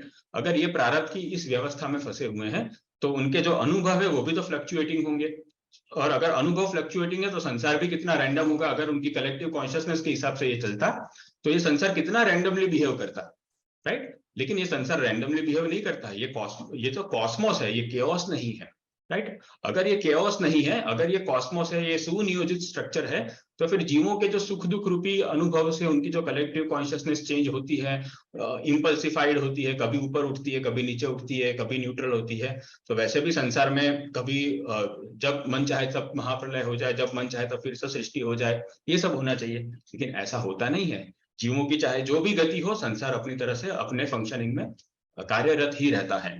तो दैट मीन्स कि ये जीवों के कलेक्टिव कॉन्शियसनेस की भी ऐसी की तैसी करके कोई एक और ऐसी परात्पर शक्ति है जो ये संसार को चला रही है, राइट। तो इस प्रकार से उन्होंने सारे जो भी नास्तिक कारण थे उसको ध्वंस कर दिया ये महापुरुषों ने, कि भाई देखो ये सब कुछ नहीं हो सकता है, कुछ और हमें करना पड़ेगा। अभी भी क्या कारण नहीं हो सकता है ये पता चला, लेकिन क्या कारण हो सकता है ये पता नहीं चला है। तो ये वो लोग कैसे आइडेंटिफाई करेंगे, ये अब हम अगले सत्र में देखेंगे कि अगर ये सारे कार्य है, कारण नहीं है, तो फिर वो परम तत्व सर्व कारण कारण क्या है, इसके ऊपर विचार करना चाहिए। फिर उसके ऊपर वो लोग विचार करेंगे और उसके एक निष्कर्ष उसमें भी आएगा, और फिर वो निष्कर्ष को कैसे वो अपने इस सारे प्रश्नों में बिठाते हैं। क्योंकि अगर वो परात्पर कारण है तो आगे के मंत्र में उन्होंने जितने भी प्रश्न रखे हैं, या ये मंत्र में भी जितने प्रश्न हैं, वो सारे प्रश्नों का कारण, वो सारे प्रश्नों का जो उत्तर है वो वहां पर वो परात्पर तत्व से सेटिस्फाई हो जाना चाहिए। अगर ऐसा होगा तो वो परम कारण है, और वो परात्पर शक्ति का हमारे अस्तित्व से सीधा संबंध होगा फिर, राइट। संसार से हमारा संबंध फिर असिद्ध हो जाएगा, और वो पर ब्रह्म से हमारा संबंध फिर सिद्ध हो जाएगा, प्रमाणित हो जाएगा। ठीक, तो अब हम देखेंगे कि कैसे वो लोग क्या निष्कर्ष पर आते हैं संसार के सर्व कारण कारण रूपी आदि कारण के ऊपर। ठीक, तो इसी के साथ आज का ये सत्र पूरा होता है। और आज तो खैर कोई रिवीजन नहीं है और कोई शब्द विशेष भी नहीं रखा है, क्योंकि अभी तो ये जस्ट उद्घाटन हुआ है आज का, और उसके बाद जब क्लिष्ट विषय वस्तुएं थोड़ी थोड़ी शुरू होगी तो हम उसी में से कोई एक क्लिष्ट शब्द को रखकर शब्द विशेष अगले सत्र से शुरू करेंगे। तो आज पुनरावर्तन भी नहीं है, 2 ही मंत्र थे, और आज शब्द विशेष भी नहीं है, इसलिए हम डायरेक्ट अब हम स्वाध्याय कंडिका को देख लेते हैं। आज का होमवर्क, तो जैसे हमने गुरु वंदना में ये गुरु शिष्य की जो अनुकूल रहने की जो वंदना की ना, हमने शांति पाठ किया, उसमें हमने देखा ना कि हमें गुरु के कैसे अनुकूल रहना है। तो वही प्रैक्टिस करनी है हमें होमवर्क में, कि गुरु के प्रति अनुकूल भावों को धारण करना है, और उसको धारण करते हुए उनके दिए हुए तत्व ज्ञान का अपने जीवन में अनुशीलन करना है। क्योंकि कभी कभी क्या होता है कि जब हम तत्व ज्ञान को इंप्लीमेंट करते हैं तो फोर्सफुली करते हैं, तो ये जो फोर्स का फ्रिक्शन होता है उसका गुस्सा गुरु पर आ जाता है।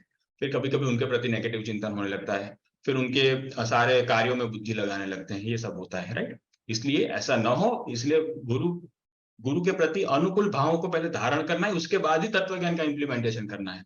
अगर गुरु अनुकूल नहीं लग रहे हैं तो फिर तत्व ज्ञान इंप्लीमेंट ही क्यों कर रहे हो जो हमें प्रतिकूल लगे, राइट। इसलिए पहले गुरु के प्रति अनुकूलता, फिर उनकी सेवा, राइट। सेवा करते करते अनुकूलता नहीं आती, वो तो बहुत ही संघर्षमय रास्ता है। पहले अनुकूलता, पहले भाव हो, फिर ज्ञान का अनुशीलन हो, तो यह सहज हो जाता है, राइट। पहले ज्ञान हो, पहले इंप्लीमेंटेशन हो, फिर भाव बढ़ेगा, तो ये थोड़ा संघर्षमय रास्ता है। इसीलिए भाव बनाना है। तो प्रत्येक जगह पर रसिक संत कहते हैं कि भाव बनाओ, सेवा का भाव बनाओ फिर सेवा करो, राइट। तो वो एक आसान रास्ता हो जाता है। ठीक है, ओके। तो यहाँ पर ये आज की स्वाध्याय कंडिका पूरी हुई। अब हम हरि गुरु का जयघोष कर लेते हैं। बोलिए भक्ति योग रसावतार जगत गुरु उत्तम श्री कृपालु महाप्रभु की जय। वेद स्वरूप भगवान श्री कृष्ण की जय। जय जय श्री राधे, जय जय श्री राधे, जय जय श्री राधे।